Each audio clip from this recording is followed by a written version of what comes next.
নমস্কার, আমি অন্তরিক। আমি সৈকত। আমি সৌমাল্য।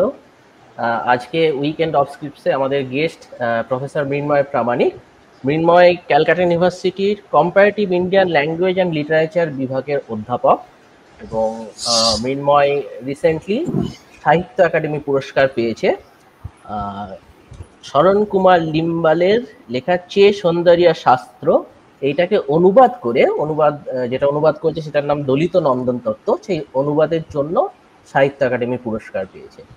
আর মানে প্রতি সপ্তাহে আমরা কেউ না কেউ, মানে আমাদের তিনজনের মধ্যে একজন কাউকে ইনভাইট করে, তাদের জেনারেলি পরিচিতি থেকে ইনভাইট করা হয়। তো মৃন্ময়ের সাথে আমার পরিচয় একদম ছোটবেলায়। মৃন্ময় আর আমি হাই স্কুল থেকে শুরু করে একদম কলেজ অবধি, বিএসসি মৃন্ময় বিএ করেছিল বাংলাতে, সেই অবধি আমরা একসাথে পড়াশোনা করেছি এবং সৈকত মৃন্ময়ের সাথে গ্র্যাজুয়েশনের সময় পড়াশোনা করেছে। তো হ্যাঁ মৃন্ময়, আমরা তাহলে শুরু করি। তাহলে তুই যে সাহিত্য একাডেমি পুরস্কার পেয়েছিস এই যে অনুবাদ সাহিত্যের জন্য, সেইটা সম্পর্কে কিছু বল। ওটা মানে কি জাতীয় অনুবাদ, তোর ইন্সপিরেশন কি, কিভাবে তুই ইন্সপিরেশন পেলি অনুবাদ করার জন্য, এইগুলো সম্পর্কে যদি কিছু বল। প্রথমত সবাইকে নমস্কার জানাই আমি। এটা আমার খুবই ভালো লাগছে যে আজকে এইরকম একটা প্ল্যাটফর্মে আমার অনুবাদ বা কাজকর্ম নিয়ে আমি কথা বলার সুযোগ পাচ্ছি। আমি এই যে অনুবাদটা করেছি, দলিত সাহিত্য আছে সৌন্দর্য শাস্ত্র, শরণ কুমার লিম্বালের লেখা, এবং এটা আমি বাংলায় অনুবাদ করি দলিত নন্দন তত্ত্ব হিসেবে, যেটা 2017 সালে প্রকাশিত হয় এবং 2023-এর সাহিত্য একাডেমি পুরস্কার আমি পাই এটার জন্য। অনুবাদ আমি যখন এমএ তে পড়াশুনো করছি সেই সময় থেকে অনুবাদের প্রতি আমার একটা বিশেষ আগ্রহ তৈরি হয়, এবং অনুবাদ বা অনুবাদ চর্চা যে একটা ডিসিপ্লিন, আমরা ছোটবেলা থেকে অনুবাদের সঙ্গে খুব পরিচিত। অনুবাদের সঙ্গে অনেক সময় আমরা অনুবাদ হিসেবে অনুবাদ সাহিত্য পড়ছি এই হিসেবে পরিচিত হই না ঠিকই, কিন্তু অনুবাদ সাহিত্যের সঙ্গে আমরা বড় হই। যেমন ধরা যাক যে স্কুলে আমরা যখন বিভিন্ন বিষয়ের বইপত্র পড়ি, সেটা অঙ্ক হতে পারে, বিজ্ঞান হতে পারে, ইতিহাস হতে পারে, প্রত্যেক সময়ই আমরা যদি এখন খেয়াল করি তাহলে দেখব যে পরিভাষার অনুবাদের সম্মুখীন হয়েছি আমরা। ইতিহাসে উত্তম সন্তরীপ, বা বিজ্ঞান পড়তে গিয়ে জলের প্লবতা শক্তি ইত্যাদি, বা যা কিছুই আমরা পড়ি না কেন, সবই একটা আন্তর্জাতিক জ্ঞান চর্চার অনুবাদ। তো এইভাবে আমরা দেখব যে আমাদের একেবারে জ্ঞান চর্চা শুরু থেকে অনুবাদকে সঙ্গে নিয়ে আমরা বড় হই। বা ছোটবেলায় যখন আমরা বিদেশি সাহিত্য পড়ছি, শার্লক হোমস পড়ছি, জুল ভার্ন পড়ছি, বা যখন আমরা শেক্সপিয়ারও পড়েছি অনেকে বাংলা অনুবাদে, বা শেক্সপিয়ারের যে ইংরেজি অনুবাদও আমরা পাই, মানে ইংরেজিতে যে লেখাগুলো পাই সেগুলো তো একেবারে মডার্ন ইংলিশে অনুবাদ করা। শেক্সপিয়ারের ইংলিশে আমরা ইংলিশটা পড়ি না, বা সেই ইংরেজিটা আমরা বুঝতে পারি না। তো অনুবাদের সঙ্গে এরকম একটা সম্পর্ক, ফলত অনুবাদ অত্যন্ত গুরুত্বপূর্ণ একটা বিষয়। এই বিষয়ে আমি বিশেষভাবে সচেতন হই যখন আমি এমএ পড়ি। তখন আমি অনুবাদ প্র্যাকটিক্যাল ট্রান্সলেশন বা ট্রান্সলেশন অ্যাজ এ স্কিল, তার উপর একটা আমি কোর্স করি। কিন্তু অনুবাদের ওপর, অনুবাদ যে একটা বিশেষ জ্ঞান চর্চার ক্ষেত্র, এই বিষয়ে আমার আগ্রহ তৈরি হয় আসলে উচ্চ মাধ্যমিক পাশ করার পর আনন্দবাজার পত্রিকাতে একটা উত্তর সম্পাদকীয় প্রকাশিত হয়েছিল। উদয়নারায়ণ সিং সেই উত্তর সম্পাদকীয় লিখেছিলেন, এবং তখন উনি ওই উত্তর সম্পাদকীয়তে লেখেন, উদয়নারায়ণ সিং বিখ্যাত ভাষাতাত্ত্বিক এবং মৈথিলি কবি, বাংলায় ওনার বড় হওয়া। তো উনি তখন central institute of Indian languages Mysore, সেখানে অধিকর্তা ছিলেন। তো সেই সময় ন্যাশনাল ট্রান্সলেশন মিশন তৈরি হয়, যে ভারতের বিভিন্ন ভাষায় নলেজ টেক্সট ট্রান্সলেট করা হবে, বিজ্ঞানের বইপত্র অনুবাদ করা হবে, বা নলেজ টেক্সট বলতে আমরা লিটারেচার ছাড়া বাকি যে সমস্ত টেক্সট আছে সেগুলোকে নলেজ টেক্সট বলি। সেখানে বিজ্ঞান বা সমাজ বিজ্ঞান যে কোনো টেক্সট হতে পারে, বা লিগ্যাল বুক হতে পারে। তো সেইগুলো অনুবাদ করা হবে। তখন আমার একটা বিশেষ দৃষ্টি যায় যে আচ্ছা, অনুবাদ এইরকম একটা গুরুত্বপূর্ণ বিষয়, এবং ভারতের মতো দেশে অনুবাদ ক্রমশ গুরুত্বপূর্ণ হয়ে উঠবে, এটা উদয়নারায়ণ সিং এর লেখা থেকে বুঝতে পারি। এবং এম এর সময় আমি ওই কোর্সটা করি, ফলত তখন থেকে আমার অনুবাদের প্রতি আগ্রহ। যখন আমি হায়দ্রাবাদ বিশ্ববিদ্যালয়ে গবেষণা করতে যাই, তখন আমি শরণ কুমার লিম্বালের এই বইটার সঙ্গে পরিচিত হই। স্বাভাবিকভাবে ইংরেজি অনুবাদ আমি পড়ি, কারণ মূল বইটা মারাঠিতে লেখা। তো তখন আমার মনে হয়, এবং একই সঙ্গে সেই সময় আমি বাংলা দলিত সাহিত্যের সঙ্গে পরিচিত হই। এবার বাংলা দলিত সাহিত্য সম্বন্ধে তখনও খুব একটা কথাবার্তা আলোচনা ইত্যাদি হয় না, কিন্তু আমার সুপারভাইজার যিনি ছিলেন প্রফেসর টুটুল মুখার্জি, তিনি প্রথম আমাকে বাংলা দলিত সাহিত্যের সঙ্গে পরিচিতি ঘটান। এবং অক্সফোর্ড ইউনিভার্সিটি প্রেসের একটা বড় অ্যান্থোলজি তখন তৈরি হচ্ছিল, দলিত লিটারেচার ফ্রম ইস্টার্ন ইন্ডিয়া বলে। সেখানে বাংলা, অসমিয়া এবং ওড়িয়া এই তিনটে ভাষার দলিত সাহিত্যের ইংরেজি অনুবাদ করে প্রকাশ করা হবে, এরকম ঠিক হয়। তো সেই প্রকল্পে আমি তখন যুক্ত হই এবং আমি বেশ কিছু বাংলা দলিত সাহিত্যের লেখালেখি ইংরেজিতে অনুবাদ করি। কিন্তু সেই সময় আমার পরিচয় ঘটে শরণ কুমার লিম্বালের এই বইটার সঙ্গে। এবং এটা খুবই একটা সমাপতন যে আমি যখন এমফিলের গবেষণা করছি তখন আমাদের একটা ম্যান্ডেটরি ইন্ডিয়ান ল্যাঙ্গুয়েজ কোর্স নিতে হতো, স্ট্রাকচার অফ ইন্ডিয়ান ল্যাঙ্গুয়েজ বলে একটা কোর্স ছিল। তো সেই কোর্সে আমাদের তিনটে ভাষা অফার করা হয়েছিল, একটি হচ্ছে সংস্কৃত, একটা খাসি, আর একটা হচ্ছে মারাঠি, এবং আমি মারাঠি নিয়েছিলাম। তো মারাঠিটা তখন আমি অল্প অল্প করে শিখছি এবং লিম্বালের এই যে বইটা, এই বইটার সঙ্গে আমি তখন পরিচিত হলাম। তো তখন থেকে আমার মধ্যে একটা অনুবাদের ইচ্ছা তৈরি হলো যে এই বইটা যদি বাংলায় অনুবাদ করতে পারি, কারণ বাংলায় এই ধরনের জ্ঞান চর্চার পরিসর তৈরি হয়নি। তো সেই একটা তাগিদ থেকে আমি অনুবাদ করার প্রয়োজন অনুভব করি। কিন্তু ইংরেজি থেকে প্রথমে আমি অনুবাদ করা শুরু করলাম, তো তারপরে দেখলাম যে আমার প্রচুর সমস্যা হচ্ছে। তার কারণ যে কোনো ডিসকার্সিভ টেক্সট, যেটা খুব তার্কিক যৌক্তিক টেক্সট আর কি, বা সহজ ভাষায় বলতে গেলে তত্ত্বের বই ইংরেজি থেকে ভারতীয় ভাষায় অনুবাদ করাটা খুব কঠিন। তার কারণ হচ্ছে ইংরেজি তত্ত্বের ভাষা হিসেবে এতটাই ডেভেলপ বিভিন্ন জ্ঞান চর্চার পরিসরে, বিভিন্ন ডিসিপ্লিনের ক্ষেত্রে, কারণ ইংরেজিতে সবাই কন্ট্রিবিউট করছে, গোটা পৃথিবী থেকে কন্ট্রিবিউট করা হচ্ছে। ফলত ইংরেজিতে যে কোনো ডিসিপ্লিনেই এত পরিভাষা আছে, এত জার্গন আছে, সেটা কোনো ইন্ডিয়ান ল্যাঙ্গুয়েজে নেই। কারণ আমরা ইন্ডিয়ান ল্যাঙ্গুয়েজে হায়ার স্টাডিজ পড়ি না, ইংরেজিতে করা হয়, এবং ইংরেজিতেই গোটা পৃথিবী থেকে নলেজ তৈরি করা হচ্ছে, বা অন্য ভাষাতে তৈরি করা হলেও ইংরেজিতে অনুবাদ করা হচ্ছে, বিশেষত মনোলিঙ্গুয়াল কান্ট্রিগুলো থেকে। যে কোনো জ্ঞান চর্চার বই জার্মানি বা ফ্রেঞ্চে লেখা হলো, কিন্তু সেটা ইংরেজিতে অনুদিত হচ্ছে, তারপরে সেটা আমাদের ডিসিপ্লিনের পার্ট হচ্ছে। সেই কারণেই কোনো ভারতীয় ভাষায় ইংরেজি থেকে তত্ত্বের বই অনুবাদ করা কঠিন, সাহিত্যের বই অনুবাদ করা সহজ, কিন্তু তত্ত্বের বই অনুবাদ করা কঠিন, কারণ আমরা পরিভাষায় খুঁজে পাবো না। এবং এইটা করতে গিয়ে যে ধরনের পরিভাষা আমরা বাংলা, হিন্দি, অসমিয়া, ওড়িয়া বা তামিল, তেলুগুতে তৈরি করব, সেইটা কিন্তু সাধারণ মানুষ খুব একটা বুঝতে পারবে না। এটা একটা সমস্যার জায়গা। ফলত ইংরেজি থেকে অনুবাদ করতে গিয়ে আমার বড় সমস্যা হচ্ছে। তার কারণ ইংরেজির এই যে একটা ডিসকার্সিভ ল্যাঙ্গুয়েজের দুনিয়া, এই দুনিয়াতে ওই টেক্সটটা ঢুকে যাচ্ছে, মারাঠি টেক্সটটা ঢুকে যাচ্ছে। তো আমি তখন ঠিক করলাম যে তাহলে আমাকে মারাঠি থেকে অনুবাদ করতে হবে, এবার মারাঠি থেকে আমি অনুবাদ করা শুরু করলাম। কিন্তু সমস্যা যেটা হলো সেটা হচ্ছে যে আমার ওই 6 মাসের ভাষা শিক্ষায় মারাঠি জ্ঞানটা এতটাও হয়নি যে মারাঠি একটা যৌক্তিক টেক্সট, তার্কিক টেক্সটকে আমি বাংলাতে অনুবাদ করবো। এবার তাহলে কি করবো? আমি তখন লেখকের সঙ্গে কথা বললাম। ইতিমধ্যে লেখক হায়দ্রাবাদ বিশ্ববিদ্যালয়ে একটা সেমিনারে এসেছিলেন, তো ওনার লেখা আমি অনুবাদ করবো শুনে উনি খুবই আনন্দ পেলেন এবং উনি আমাকে বললেন যে আমি তোমাকে কপিরাইট পারমিশন দিয়ে দিচ্ছি।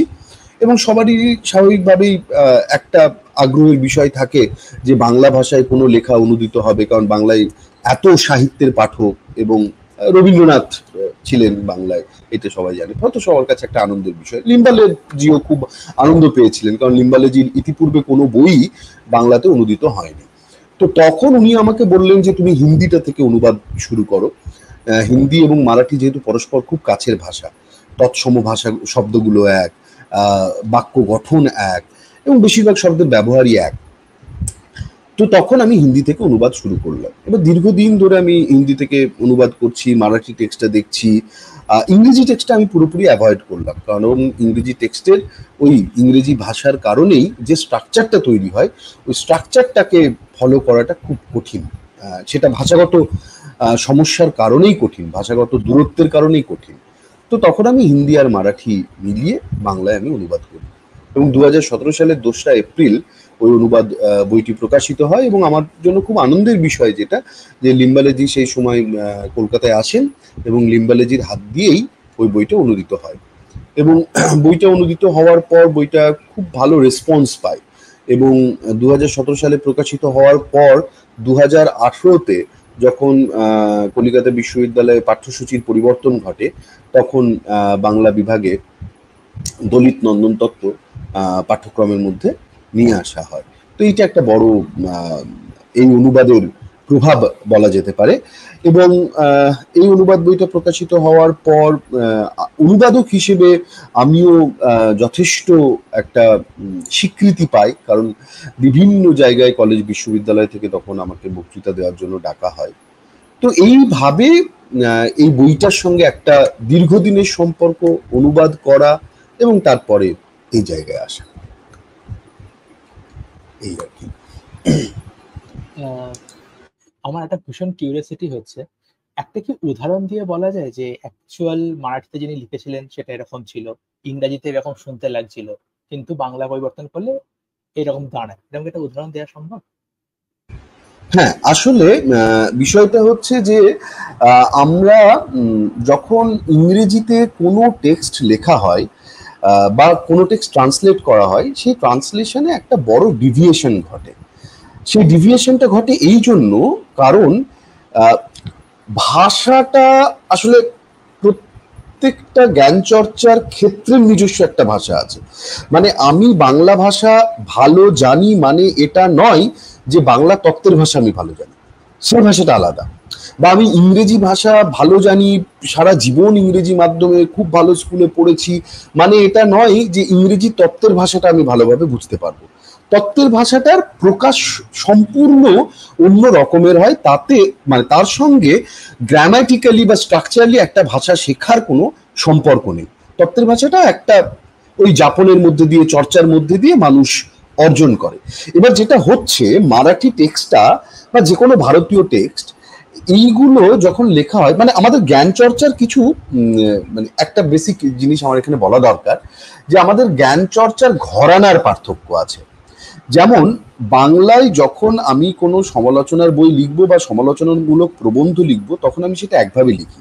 আর ইংরেজিতে যখন লিখি তখন সেটা সম্পূর্ণ আলাদাভাবে, একই বিষয় নিয়ে লিখলেও। তার কারণ কি?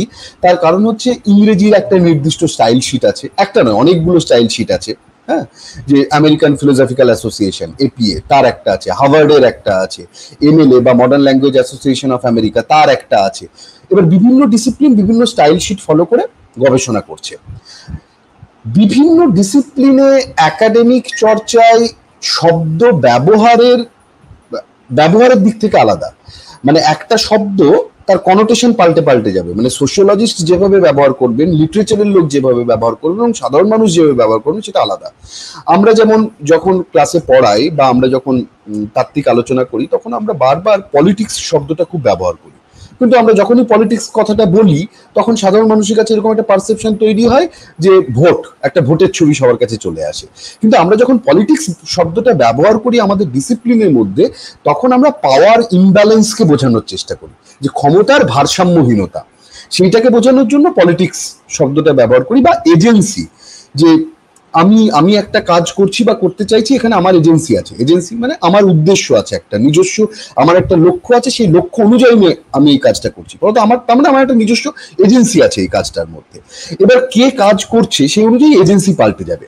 এবার এর ফলে কি হয়, বাংলাতে একটা প্রবন্ধ লিখলাম, কিন্তু সেইটা যখন ইংরেজিতে আমি অনুবাদ করব, তখন সেই প্রবন্ধটাকে ফেলে দেব ইংরেজি ভাষার ওই ঘরানার মধ্যে।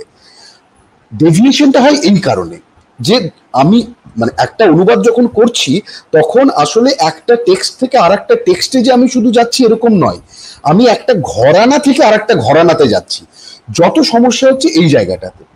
এবার এই ইংরেজির সঙ্গে মারাঠি টেক্সটের পার্থক্যটা কোথায় বলি, পার্থক্যটা কিন্তু নিছক কোনো শব্দের প্রয়োগে পার্থক্য নয়। শব্দ তো সাপ্লিমেন্ট করে দেওয়া যাচ্ছে, আমি ফুটনোট দিচ্ছি, প্যারাফ্রেজ করা হচ্ছে, দিয়ে শব্দকে তো বোঝানো যাচ্ছে। বিষয়টা হচ্ছে ঘরানার জাম্পটা, যেভাবে হয়তো মারাঠি টেক্সটে সাব হেডিং নেই, ইংরেজিতে প্রচুর সাব হেডিং তৈরি করা হচ্ছে। বা মারাঠি টেক্সটে যখন কোনো কিছু উদ্ধৃত করা হচ্ছে তখন খুব বেশি সাইটেশন ব্যবহার করা হচ্ছে না, কিন্তু ইংরেজিতে সাইটেশন ব্যবহার করা হচ্ছে।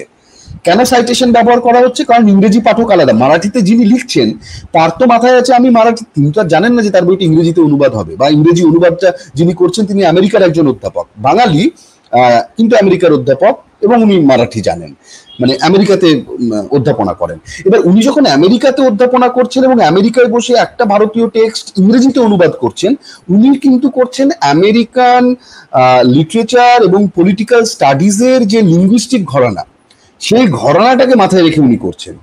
ফলত মারাঠি এবং যখন মারাঠি লেখক লিখছেন তখন ওনার অতটা সাইটেশনের প্রয়োজন হচ্ছে না, তার কারণ তো জানেন যে আমি মারাঠি পাঠকদের জন্য লিখছি, আমি যা বলবো তো সব মারাঠি পাঠকরা জানে। আমার যে যুক্তিটা, সেই যুক্তির জন্য সবসময় সাইটেশন দেওয়ার দরকার নেই, কারণ আমি মারাঠি কনটেক্সটে বলছি এবং মারাঠি রিডার এটা নিজের সঙ্গে আইডেন্টিফাই করতে পারবে, সে নিজের একেবারে ব্যক্তিগত অভিজ্ঞতা, যাপনের অভিজ্ঞতা দিয়ে এটা জানে, ফলত এখানে কোনো তর্ক তৈরি হবে না। এবার যখন ইংরেজিতে অনুবাদ করা হচ্ছে তখন কিন্তু ইংরেজি অনুবাদককে সাইটেশন খুঁজে বেড়াতে হচ্ছে যে এইটা আমি ইংরেজি এবং ফরেন ল্যান্ডের একজন পাঠকের জন্য বোঝাবো, এইটা একটা সমস্যা। ফলত ডেভিয়েশন ঘটে যাচ্ছে প্রচুর, এবং এই ডেভিয়েশনটা কিন্তু লিঙ্গুইস্টিক ডেভিয়েশন ততটা নয় যতটা স্ট্রাকচারাল ডেভিয়েশন, একটা টেক্সটের স্ট্রাকচারটাকে চেঞ্জ করা হচ্ছে। তো এইটা হচ্ছে সমস্যা। এবার মারাঠি থেকে আমি যখন বাংলায় অনুবাদ করছি, এই ভারতীয় প্রতিবেশী ভাষাগুলোর মধ্যে অনুবাদ করার আবার আর একটা সমস্যা আছে, অন্য সমস্যা। প্রতিবেশী ভাষাগুলোর মধ্যে সমস্যাটা কি? সমস্যাটা হচ্ছে আমরা পরস্পরের এতটাই বেশি কাছে, ভাষাগতভাবে কাছে, জ্ঞানের দিক থেকে, জানার দিক থেকে বলছি না, আমি ওড়িয়াকে আর কতটুকু জানি, অসমিয়াকে কতটুকু জানি, কিন্তু ভাষাগত দিক থেকে আলাদা। যে আমরা সবাই ইন্দো ইউরোপিয়ান লিঙ্গুইস্টিক কমিউনিটির মানুষ এবং এখানে প্রচুর তৎসম শব্দ আছে। তৎসম শব্দ মানে সংস্কৃত থেকে প্রচুর শব্দ সরাসরি এসছে, বা প্রাকৃত থেকে রূপান্তরিত হয়ে এসছে, অপভ্রংশ থেকে এসছে। ফলত আমরা প্রচুর শব্দ এমন পাই যে শব্দগুলো খুব কমন, হিন্দি, বাংলা, মারাঠির মধ্যে কমন। এবার মুশকিলটা হচ্ছে সেই শব্দের প্রয়োগ আলাদা। যেমন অভিমান, এই অভিমান শব্দটা বাংলায় খুব খুব মানে ইনোসেন্ট এবং বিশুদ্ধ একটা শব্দ, তাই না? যে রাগ, ভালোবাসা, যে বা আমার কোথাও মানের ত্রুটি ঘটেছে ওই জন্য আমার একটু কষ্ট হয়েছে। কিন্তু হিন্দিতে অভিমান অহংকার। বা সত্তা শব্দটা যখন আমরা ব্যবহার করি, সত্তা বলতে আমরা একেবারে আমাদের সোল, ভেতরের মানুষটাকে বোঝাই। কিন্তু সত্তা হিন্দিতে ক্ষমতা, মারাঠিতেও ক্ষমতা। এবার মারাঠি এবং হিন্দিতে সত্তার মানে হচ্ছে ক্ষমতা। এইবার হিন্দি আর মারাঠিতে সত্তার প্রয়োগে আবার আলাদা, প্রয়োগের একটা পার্থক্য আছে। কিরকম সেই পার্থক্য? মারাঠিতে যেহেতু নব্য বৌদ্ধ সংস্কৃতি একটা বড় প্রভাব ফেলেছিল আম্বেদকরের বৌদ্ধ ধর্মান্তরণের সঙ্গে সঙ্গে, সেই জন্য এই সত্তা শব্দটার মধ্যে আবার একটা বুদ্ধিস্ট কনোটেশন আছে, যার মধ্যে এই ক্ষমতার পাশাপাশি সত্তা শব্দটা আবার আত্মা, আত্মার মুক্তি ইত্যাদি প্রসঙ্গে ব্যবহার হয়। যে প্রসঙ্গে আবার বাংলাতে ব্যবহার হয় যে ভেতরের সত্তার কথা বলা হচ্ছে, আত্মার কথা, অন্তরের কথা বলা হচ্ছে, কিন্তু মারাঠিতেও সেই অন্তরের কথা বলা হচ্ছে, কিন্তু তার মধ্যে বুদ্ধিস্ট বা নব্য বৌদ্ধ একটা দার্শনিক প্রভাব চলে আসছে। ফলত একই শব্দ বিভিন্ন ভারতীয় ভাষায় রয়েছে, কিন্তু দেখবো এক একটা শব্দের সঙ্গে বিভিন্ন পরম্পরা বা চিন্তনের ইতিহাসের একটা আবেশ জড়িয়ে আছে। ফলত এই শব্দগুলোকে আলাদাভাবে চেনা এটা খুব কঠিন। এবার অনুবাদ করতে গিয়ে দেখো, তুমি সত্তা শব্দটা পেলে, তোমার কি মনে হয় যে বাহ, এটা ভালো, কিন্তু বাংলাতেও আছে, হিন্দিতেও আছে, মারাঠিতেও আছে, তাহলে আমার অনুবাদ করতে কোনো সমস্যা নেই। কিন্তু না, সমস্যা রয়েছে। তার কারণ হচ্ছে দুটো শব্দ অর্থ আলাদা, রাইট? বা অভিমান শব্দটা অর্থ আলাদা। তো এইরকম একটা সমস্যা প্রতিবেশী ভাষাগুলোর মধ্যে অনুবাদ করতে গেলে হয়। অন্যদিকে কি হয়, হিন্দিটা যেহেতু আমরা প্রত্যেকে ভালোই জানি, ভালো জানি বলতে এই অর্থে বলছি যে হিন্দির সঙ্গে আমাদের একটা বাস রয়েছে, যেহেতু হিন্দি সিনেমা এবং হিন্দি গান আমরা এত শুনি, হিন্দি সবাই খুব ঠিকঠাক না বলতে পারলেও আমরা সবাই শুনি, ফলত হিন্দি পরিচিত। এবার এই যে এতটা শ্রবণ ঘটছে না, প্রত্যেকদিন শ্রবণ ঘটছে, এই শ্রবণ ঘটার ফলে যখন আমরা হিন্দি থেকে কোনো কিছু বাংলায় অনুবাদ করি, তখন হিন্দির বাক্য গঠনটা আমাদেরকে অনেক সময় ভীষণ প্রভাবিত করে ফেলে। হ্যাঁ, এবার এই যে প্রভাবিত হচ্ছে তুমি অনুবাদক হিসেবে, এটা তুমি টের পাবে না, কারণ তোমার বারবারই মনে হচ্ছে যে তুমি টেক্সটটা পড়ছো, এই টেক্সটটা তোমার কাছে জানা, অর্থগুলো সব বুঝতে পারছো, তুমি শব্দগুলো চেনা, সারা জীবনে এই শব্দগুলো হিন্দি গান বা সিনেমার মধ্যে শুনে আসছো, এবং এইটা থেকে তো বাংলায় রূপান্তর করতে খুব একটা সমস্যা হচ্ছে না। কিন্তু দেখবে তারপর রূপান্তরিত বাংলা যে পাঠটি পাওয়া যাচ্ছে, সেই পাঠটি অনেকটাই হিন্দি ভাষার অনুশাসনে শাসিত হয়ে গেছে। এইটা আবার প্রতিবেশী ভাষাগুলোর মধ্যে অনুবাদ করার এইটা একটা সমস্যা। এটাই আর কি। মিনময়, যেটা যেটা তুই বললি, যে প্রথমে তুই ইংলিশ থেকে তারপর হিন্দি থেকে মানে ট্রান্সলেট করার চেষ্টা করেছিস। হ্যাঁ, তো মানে আমার বক্তব্য হলো কি, যখনই একটা ভাষা অন্য ভাষায় ট্রান্সলেশন হচ্ছে, যিনি ট্রান্সলেট করছেন তার নিজস্ব একটা ভাবধারা, চিন্তা অলরেডি সেই সাহিত্যটাতে চলে আসে। তো এক্ষেত্রে কতটা ডেভিয়েশন হয়েছে বা হয় ইন জেনারেল? কারণ তুই একবারে করিসনি, দুবারে তোর ট্রান্সলেশনটা হয়েছে এখানে। আসলে বিষয়টা হচ্ছে যে যে কোনো অনুবাদের কাজই একটা রাজনৈতিক কাজ। কেন রাজনৈতিক কাজ বলছি, তার কারণ হচ্ছে process of selection of text, এইটা খুব পলিটিক্যাল।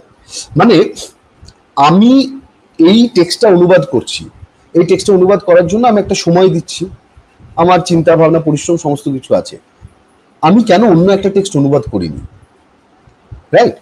হয়তো অনুবাদে প্রাথমিক মজার জায়গাটা এই জায়গাটা থেকে শুরু হয় যে কে অনুবাদ করছেন, কোন টেক্সট অনুবাদ করছেন, কে প্রকাশ করছেন। ফলত আমরা যখন একটা অনুবাদ টেক্সট হাতে পাই না, তার সঙ্গে প্রচুর রাজনীতি জড়িয়ে থাকে। সব টেক্সট সবাই প্রকাশ করবে না, সব টেক্সট সবাই অনুবাদ করবে না। এই যখনই আমি একটা টেক্সটকে অনুবাদ করার জন্য বেছে নিচ্ছি, তখনই আসলে নিজের আদর্শ, নিজের ভাবনা, চিন্তা, ভাবধারা সমস্ত কিছু কিন্তু তার মধ্যে ঢুকে যাচ্ছে, যে কেন আমি ক টেক্সটটা নিচ্ছি খ টেক্সটটা না নিয়ে, বা কেন আমি ক টেক্সটটা নিচ্ছি। এইটাই হয়ে গেল তখন গবেষণার বিষয়, যে কে কখন কোন সময় অনুবাদ করছে, কে অনুবাদ প্রকাশ করছে ইত্যাদি। এবার বিষয়টা হচ্ছে যে আমরা যখন, এটা একটা তাত্ত্বিক টেক্সট, তত্ত্বের বই, সাহিত্য তত্ত্বের বই এটা, ফলত সাহিত্য তত্ত্বের বইয়ের ক্ষেত্রে আমাদের খুব বেশি ডেভিয়েশনের সুযোগ থাকে না। সাহিত্য তত্ত্বের বইয়ের ক্ষেত্রে আমরা মূল বইটাকে, মূল টেক্সটটাকে একেবারে নিবিষ্টভাবে অনুসরণ করতে বাধ্য। সব থেকে বেশি ডেভিয়েশন ঘটে কবিতার অনুবাদের ক্ষেত্রে। তার কারণ কবিতা যেহেতু ব্যঞ্জনাধর্মী ভাষায় লেখা হয়, অর্থাৎ কবি যা বলছেন হয়তো তা বলছেন না, বা কবি যা বলছেন না হয়তো সেটা বলছেন, মানে কবিতা তো উচ্চারণ এবং অনুচ্চারের একটা সম্মিলন। ফলত কবিতার অনুবাদ যতটা অনুবাদককে চ্যালেঞ্জের সম্মুখীন করে তোলে, বাকি টেক্সটগুলোর অনুবাদ কিন্তু সেইভাবে করে না। কারণ বাকি টেক্সটগুলো মূলত লেখা হয় অভিধা দিয়ে, মানে শব্দের যে প্রয়োগ আর কি, যে মানে তার মধ্যে কোনো অ্যাম্বিগুইটি থাকে না, কোনো দ্ব্যর্থবোধক প্রয়োগ থাকে না। মানে উপন্যাসের ভাষা আমাদের কাছে খুব স্পষ্ট ভাষা হিসেবে আসে, গল্পের ভাষা খুব স্পষ্ট, তত্ত্বের ভাষা খুব স্পষ্ট আসে। কিন্তু কবিতার ভাষার মধ্যে, যেহেতু কবিতার মধ্যে উচ্চারণের থেকে বেশি অনুচ্চার থাকে, সেই জন্য কবিতার পাঠক কল্পনাও বেশি করতে পারেন। এই জন্য একটা কবিতা বিভিন্ন সময় বিভিন্নভাবে আমাদের কাছের কবিতা হয়ে ওঠে, বা বিভিন্ন পাঠকের কাছে বিভিন্নভাবে ধরা দেয়। ওই জন্য যখন কেউ কবিতা অনুবাদ করবেন, তখন কিন্তু তার একটা মূল টেক্সট থেকে সরে আসা, এইটার প্রবণতা অনেক বেশি দেখা যায়। তার কারণ হচ্ছে ওই ব্যঞ্জনা, অনুচ্চারের অর্থকে তাকে ধরতে হবে, রাইট? উচ্চারণের অর্থ তো সবাই ধরতে পারবে, হ্যাঁ, কিন্তু অনুচ্চারের অর্থকে ধরতে হবে, এটার জন্য ডেভিয়েশন ঘটে। কিন্তু এই ধরনের তাত্ত্বিক টেক্সটের ক্ষেত্রে সেই অর্থে খুব বেশি ডেভিয়েশন ঘটে না। ওই জন্য আমারও এই ক্ষেত্রে খুব বেশি ডেভিয়েশন ঘটেনি। কিছু কিছু শব্দ একেবারে বাংলায় অপরিচিত, তো সেইগুলো পরিভাষা হিসেবে আমি রেখেছি, এবং পরে একটা পরিশিষ্ট করে তার অর্থগুলো লিখে দেওয়া, বা কোনো কোনো জায়গায় প্যারাফ্রেজ করে দেওয়া, এইগুলো করেছি। কিন্তু আদারওয়াইজ খুব বেশি ডেভিয়েশনের সুযোগ এই ধরনের টেক্সটগুলোতে থাকে না, যেটা যে কোনো ব্যঞ্জনাধর্মী টেক্সটের কাছে থাকে। মানে বিষয়টা হচ্ছে আর কিছুই নয়, যেমন অনুবাদ হচ্ছে আসলে একটা পাঠ, একবার পড়া, রাইট? যেমন ভাবে একটা টেক্সটকে আমরা অনেকবার পড়তে পারি, এবং ওই বলা হয় না যে রবীন্দ্রনাথের আছে লাইনটা, যে আপনাকে এই জানা আমার ফুরাবে না, রাইট? তো মানে আমরা তো জীবনের প্রত্যেকটা পর্যায়ে নিজেকে নতুন ভাবে জানি, তেমন ভাবে একটা টেক্সটকে পড়লে প্রত্যেকবার আমরা নতুন ভাবে সেই টেক্সটকে জানি। মানে যে কোনো টেক্সটের মধ্যেই অনন্ত অর্থের সম্ভাবনা থাকে, এবং আমাদের প্রত্যেকটা পাঠ হচ্ছে ওই এক একটা সম্ভাবনাকে ছোঁয়া। সেই জন্য কবিতার কোনো একটা অনুবাদ শেষ অনুবাদ নয়, একটা কবিতার অসংখ্য অনুবাদ হওয়া সম্ভব। তার কারণ হচ্ছে তার অসংখ্য পাঠ সম্ভব। ফলত কবিতার অনুবাদের ক্ষেত্রে এই ডেভিয়েশন বা এই রূপান্তর, টেক্সটকে অতিক্রম করে যাওয়া, টেক্সট থেকে দূরে চলে যাওয়া, এই ব্যাপারগুলো থাকে, কিন্তু ডিসকার্সিভ টেক্সটের ক্ষেত্রে খুব বেশি সেটা ঘটে না, এটাই আর কি। আচ্ছা, হ্যাঁ, মানে তুই বললি এটা আর কি, যদি আমি কোনো ফিকশন অনুবাদ করি সেক্ষেত্রে কতটা ডেভিয়েশন ঘটতে পারে? এই খুবই ইন্টারেস্টিং প্রশ্ন। ফিকশনের ক্ষেত্রে ডেভিয়েশন ঘটা বা না ঘটা এটা অনেকটা অনুবাদকের হাতে থাকে। এবার কিরকম বলি, আমি যখন শার্লক হোমস বাংলায় অনুবাদ করব, বা শার্লক হোমসের যে অনুবাদগুলো আমরা পাই, সেই শার্লক হোমসের অনুবাদে আমরা দুটো জিনিস বলি, একটা ডোমেস্টিকেশন, একটা ফরেনাইজেশন। যে পাঠককে আমি বিদেশের মাটিতে নিয়ে যেতে চাইছি, নাকি বিদেশি ওই টেক্সটটাকে আমি পাঠকের ঘরে নিয়ে আসছি। মানে শার্লক হোমসকে কি আমি শার্লক হোমসই রাখবো, নাকি তার নাম একটা হচ্ছে বরদাচরণ মহাপাত্র করব, রাইট?